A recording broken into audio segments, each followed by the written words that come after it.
Magandang umaga po sa inyong lahat.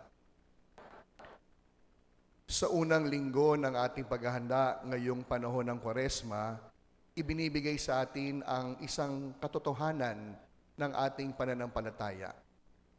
Ang katotohanan ng tukso, ang realidad ng kasalanan.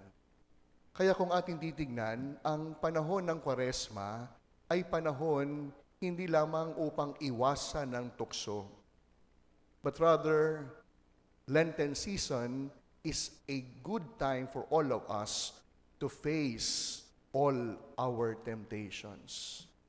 Kaya kung ating titignan ng ating mga pagbasa ay nakatuon, paano nga ba dapat natin mapagtagumpayan ang tukso sa ating buhay? Kaya kung meron mang isang sigurado na paraan upang maiwasan at eventually mapagtagumpayan ng tukso, huwag mong kantahan. May kanta, no? O tukso, layuan mo ako. Nako, makailang kanta ka man, hindi ka lulubayan ng tukso. Sapagkat ang gawain ng tukso, tuksuhin tayo. Ang goal ng tukso, matalo tayo. Kaya ang tukso, hindi yan kinakantahan. Ang tukso, kagaya ng ginawa ni Jesus, tutularan nang sa gayon ng tukso, hindi lamang iwasan, kundi ito'y ating mapagtagumpayan. And now the question is, how to avoid temptation? How to win over temptation? Una, mamuhay sa katotohanan. We have to live in the truth. Satan is the prince of lies. At ang kanyang unang instrumentong gagamitin upang tayo ay mabitag o mahulog sa kanyang bitag, ito'y tayo'y papagniwalain. Pansinin po ninyo sa unang pagbasa. Very clear ang instruction ng Diyos. You can eat of all the fruit-bearing trees except for the one in the middle. At pansinin ninyo, kahit po si Adan at Eva, alam yung katotohanan iyon. Pero dumating ang dyablo. Ang sabi kagad ng dyablo, totoo ba na bawal niyong kainin ang mga bunga sa hardin na ito? Look at the answer. Hindi. Sa katunayan, pwede namin kainin ang lahat, maliban sa bungang nasa gitna. Kaya ito po ang unang itinuturo sa atin.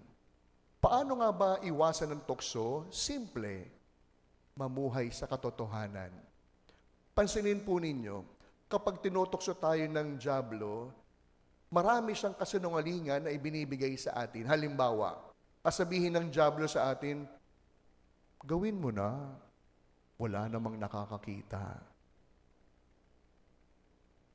O kaya naman, sasabihin sa atin ng dyablo, subukan mo. Minsan lang naman. O kaya, yung pinakamadaling o pinakamatinding kasinungalingan, sasabihin ng demonyo sa atin, gawin mo na. Yung iba nga, ginagawa. Ikaw, ngayon lang. Kaya mga minamahal kong mga kapatid, ang unang bagay po na dapat nating panghawakan upang ating magamit, upang maiwasan ng tukso, mamuhay sa katotohanan. We have to live in the truth. Pero aminin po natin, mas madaling magsinungaling kaysa manindigan sa katotohanan. Pagka minsan, maliit na bagay, pinagsisinungalingan pa. Halimbawa, marami po akong kaibigan ganito, at alam nila, alam kong nagsisinungaling sila. Pag tinext mo, nasan ka na? Anong sagot? On the way na, gayong naliligo pa lang. Natatawa kayo, very basic po yan eh.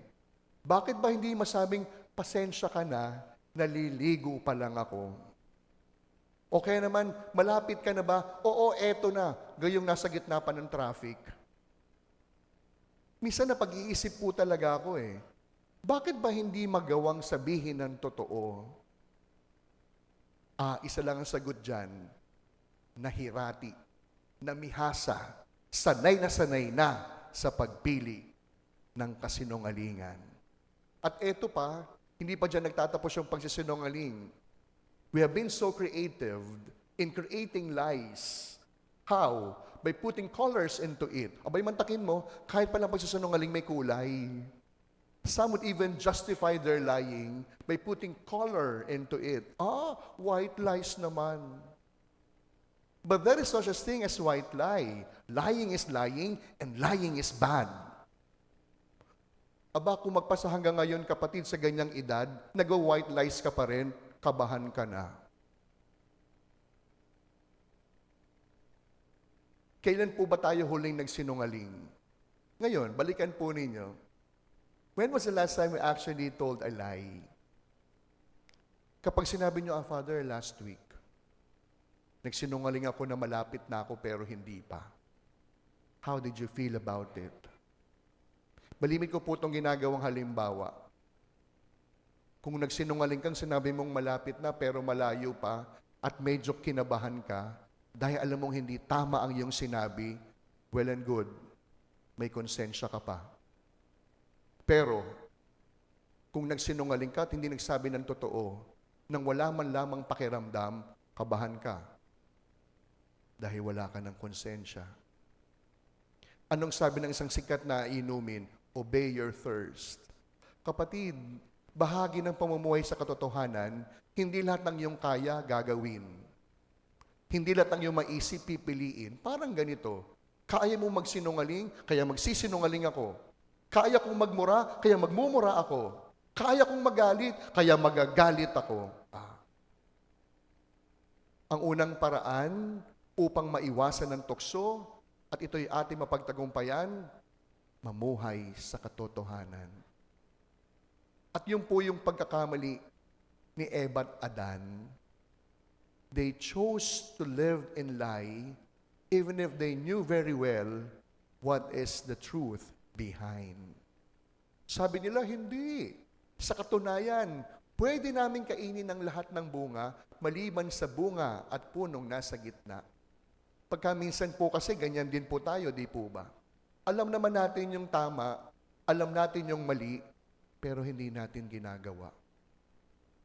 Kaya ang unang paraan upang mapagtagumpayan ang tukso at magbogi sa kasalanan, iwasan ang kasinungalingan, mamuhay sa katotohanan. Ang nakalulungkot dito, mga minamahal kong mga kapatid, kapag nasanay na po tayo sa pagsisinungaling, paalala, darating ang araw, kahit ang iyong sarili, hindi mo kayang paniwalaan. Hindi ba yung nagsisinungaling, lagi yang kabado Totoo, lagi po yang kinakabahan. Bakit? Kinakailangan niyang matandaan ano ang lahat ng kanyang pinagtagpi-tagping kasinungalingan upang hindi siya mabuko. Di ba? Ganun po yung pakiramdam. Kaya ang unang paraan, iwasan ang kasinungalingan, mabuhay sa katotohanan. Pangalawa, kinakailangan din natin hindi lamang mamuhay sa katotohanan, kundi kilalanin ang ating sariling kakayahan. Knowing oneself is a sure way to avoid temptation. Bigyan ko po kayo ng isang halimbawa. Sa mga hindi po nakakaalam, isa po sa mga pinagkapare-pareho naming pari, ako, ang Father Giovanni, ang Father Knox, pare-pareho po kaming walang TV sa kwarto. May nagregalo po sa akin ng TV, pagkalaki-laki, tinanong niya ako, Father, ba't yung TV hindi mo pa ginagamit? Sabi ko, hindi kasi ako sanay na may TV sa kwarto. Now, what is my point? Kilala ko po yung sarili ko. Dahil alam ko, mahilig ako manood ng pelikula, mahilig ako manood ng TV, alam kong kapag pinasok ko ang TV sa aking kwarto, baka wala na akong matrabaho. Baka wala na akong magawa. O baka po pwedeng, Father, nandyan na po yung patay, sandali lang, matatapos na. Ibig sabihin, bahagi ng pagtalikod sa kasalanan, pag-iwas sa mali, kilalanin ang ating sarili. We should not trust ourselves in the midst of temptations and difficulties. At kayo, ito rin ang siyang paalala po sa atin. Saan po ba tayo madalas masilat sa kasalanan? Pag ba nakakalimot? Nanonood ang nanay ko ngayon, no? Malamang makaka-relate yung nanay ko. Nung bata po ako, doon kami sa Tondo, ito lagi yung paalala niya sa tatay ko. Pag po kasi uuwi, no, mula po sa palengke, yun po yung aming kabuhayan, no? Mapapadaan daw po yung tatay ko doon sa aming kanto. Uuwi ang tatay ko nakainom. Nasabihin ng nanay ko, oh, ba't ka nakainom? Eh, wala eh. Nadaan ako doon sa kanto. Pakikisama, pinagbigyan ko lang. Susunod, isang linggo, oh, ba't ka uli nakainom? Napadaan ako doon sa kanto eh. Pakikisama, pinagbigyan ko lang. At hindi ko makakalimutan yung sabi ng nanay ko. Sabi ng nanay ko, eh, alam mo palang mapapainom ka dyan, daan ka pa ng daan. Ibig sabihin, kung alam natin dito tayo masisilat sa ganitong kahinaan, bakit gugustuhin? O doon natatandaan ko, no, dalawa naman yung kantong pwedeng pagdaanan ng tatay ko eh. Pero mas pinipili niyang dumaan sa kabilang kanto sapagkat nandoon palagi ang paanyaya, uminom kasama ng mga barkada. Kaya ang pangalawang paraan, kapatid, sa pag-iwas sa tukso, huwag mo lang kantahang, o tukso, layuan mo ako. Aba, dapat meron ka ring gagawin. Sapagkat ang gawain ng tukso ay tayo ay kilitiin, tayo ay papaniwalain, at kapag mahina-hina ang ating puso, ang ating paninindigan, masisilat at masisilat tayo sa bawat tukso na dumarating. Kaya ang pangalawang paraan, gaano mo kakilala ang iyong sarili? Ang pagkilala sa sarili, hindi lamang yung mga kaya nating gawin. Ang bahagi ng pagkilala sa sarili, ano ang makakapagpalaglag sa akin? Saan ako mahina? Saan ko hindi kaya ang paggawa ng tama? At panghuli, pansinin po ninyo, kahit ang demonyo nagbabasa ng Biblia, yun po ang ginamit ng demonyo upang salagin ang pagtitimpi ni Jesus. Pero ano po ang pangatlong paraan? After living the truth, after knowing ourselves, we must be aware of our own mission. Jesus knew very well his mission in life, to fulfill the will of the Father. Alam niya ang kanyang misyon, na kahit tinutokso, diretso yung kanyang paningin to fulfill that particular mission. Parang ganito po yan, yung mga tatay na naririto, pag yung bawat haligi ng tahanan, alam niya yung kanyang misyon, itaguyod ang pamilya, kahit may magandang babaeng dumaan sa kanya, hindi niya papatulan. Sapagkat alam niya, ito ang mission ko. This is where I am being called to become a holy father. Balikan ko po yung kwento po ni Lobat. No? Lobat na siya. Oh. Nung isang araw nagkwentuhan po kami ulit, muli niyang binalikan yung pagkawala ng cellphone.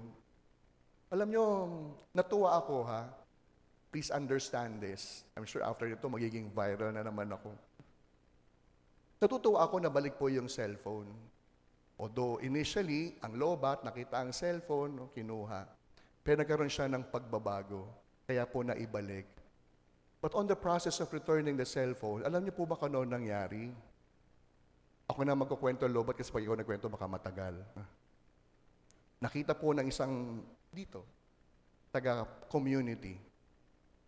Bilin ko na lang yan. Sabi po nung kilala ko rin po. No? Alam niyo po sabi niya, hindi. Magagalit si Father. Alam niyo po sabi po nung gustong bumili, na malamang kilala din natin. Bakit? Ninakaw mo ba yan?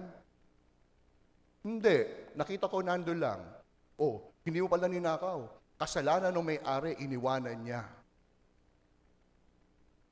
Look at how it twists the reality. Na parang ganito, hindi mo kasalanan kinuha mo yan. Pabaya yung may-ari eh.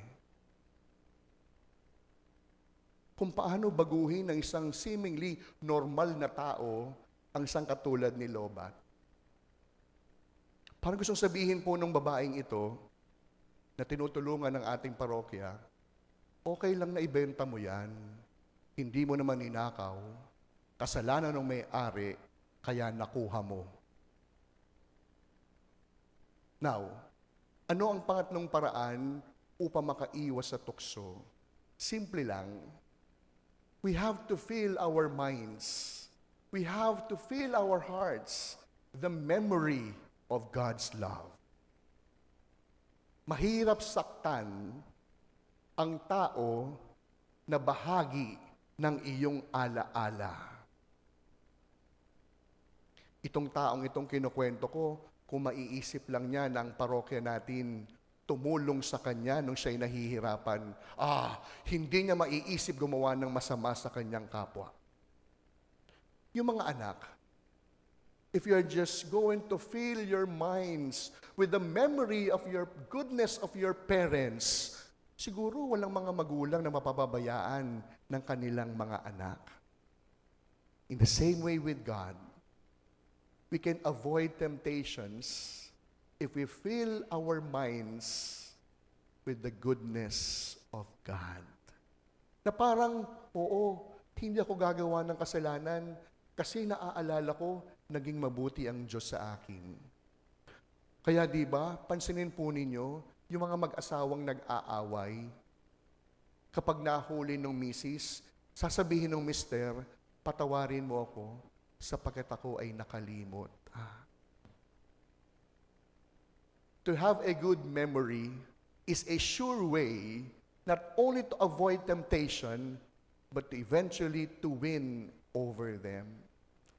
Dahil mahirap saktan ang Diyos na bahagi ng ating isip. Pero madaling gawa ng kalokohan ang Diyos na hindi bahagi ng ating alaala.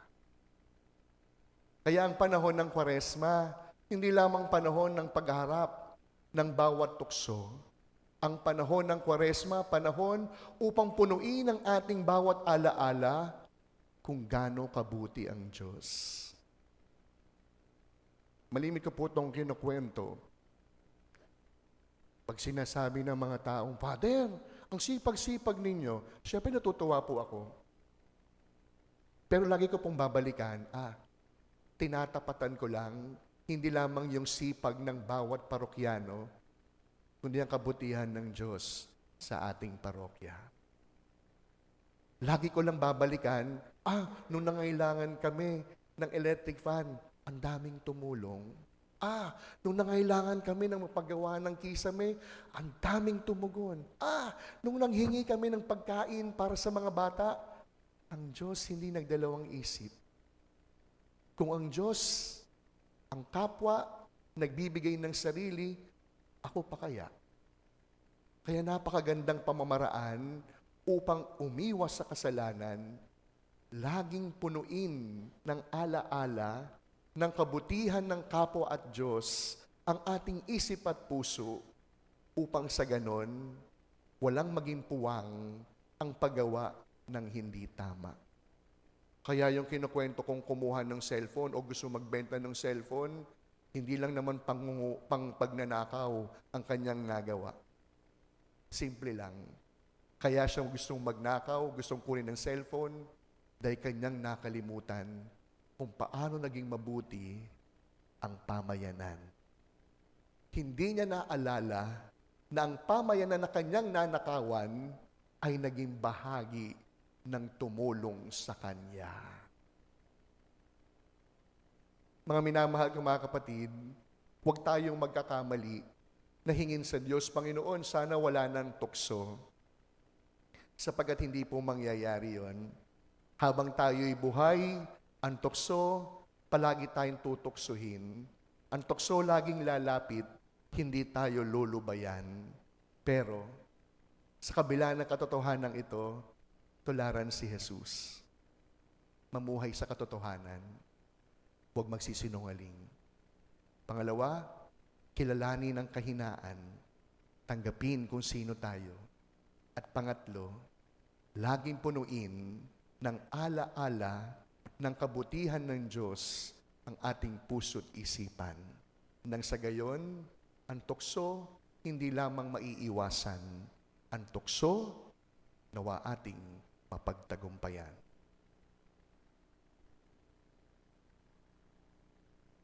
Amen.